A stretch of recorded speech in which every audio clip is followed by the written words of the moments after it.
Hello students, अब देखते हैं हम एक्सरसाइज 5.1 का question number 6, continuity and differentiability. Find all points of discontinuity of function where f is defined bye.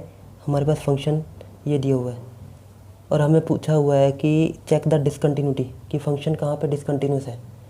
तो जैसे ये एफ एक्स क्या होता है, एफ एक्स का मतलब कुछ और नहीं होता, एफ एक्स को हम वाई भी बोलते हैं। मतलब कि हम इसकी जगह पे x की वैल्यू पुट करेंगे और y की वैल्यू आएगी, x की वैल्यू पुट करेंगे y की वैल्यू आएगी।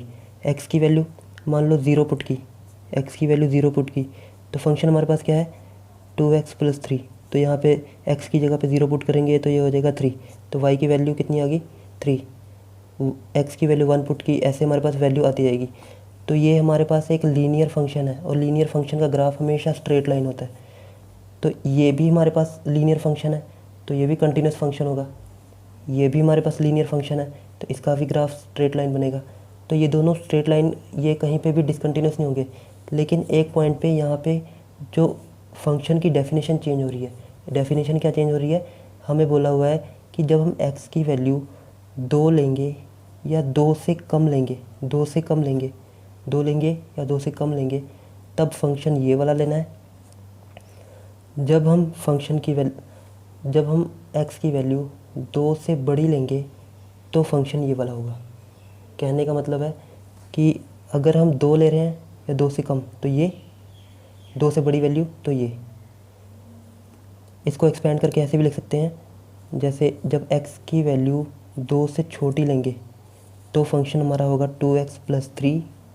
जब x की वैल्यू 2 के इक्वल लेंगे तो फंक्शन हमारा यही होगा 2x + 3।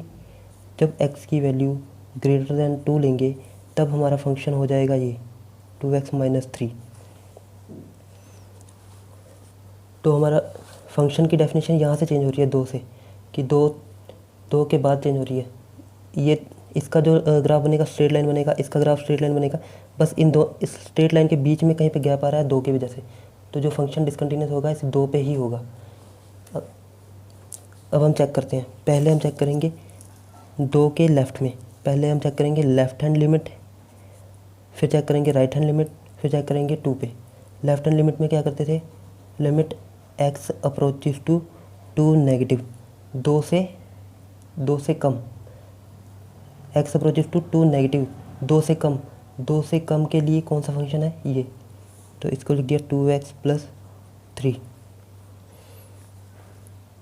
अब यहाँ पे 2 से कितना कम, x की वैल्यू 2 से कितना कम, 2 से h कम, और h इतनी स्मॉल वैल्यू है, इतनी स्मॉल वैल्यू है कि वो 0 को अप्रोच करेगी।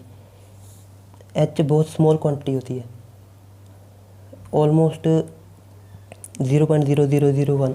तो मतलब 2 में से 0.0001 माइनस करेंगे तो अप्रोक्सीमेटली 2 ही आएगा, इसलिए हम इसको सीधा 2 लिख देते हैं h की वैल्यू 0 पुट करके। अब यहाँ पे हम x की जगह पे क्या लिखेंगे 2 - h और यहाँ पे प्लस ये 3। तो अगर हमने यहाँ पे limit x approaches to 2 negative था, ये x की फॉर्म में था, अब यहाँ पे हमने h की फॉर्म में लिखा तो यहाँ पे भी क्या आ जाएगा h अप्रोचेस टू 0। अब ये 0 कैसे आया, अगर x की वैल्यू 2 को अप्रोच कर रही है, x की वैल्यू 2 को अप्रोच कर रही है तो यहाँ से हम h की वैल्यू निकाल सकते हैं 0। h 0 नहीं होगा लेकिन 0 को ही अप्रोच करेगा, अप्रोक्सीमेटली 0 ही होगा।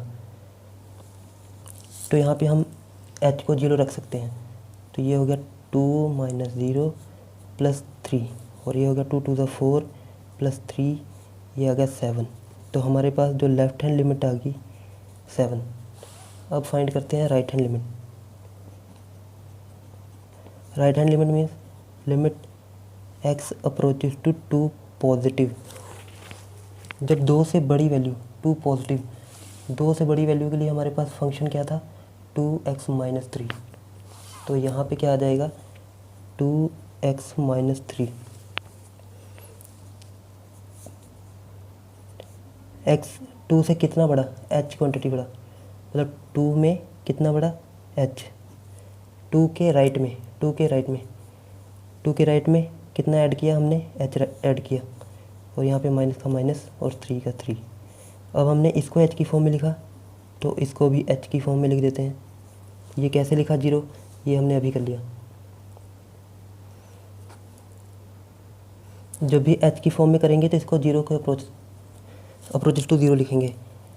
अब यहाँ पे हम h की वैल्यू पुट कर देते हैं, तो ये हो गया 2 + 0 - 3। यहाँ पे 2 × 4 - 3 और ये कितना आ गया 1। तो यहाँ से हमारे पास राइट हैंड लिमिट कितनी आ गई 1।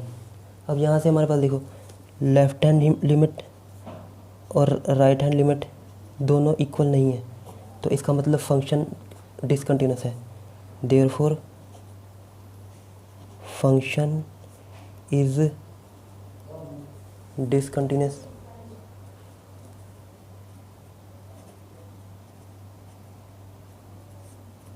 Eight x = 2।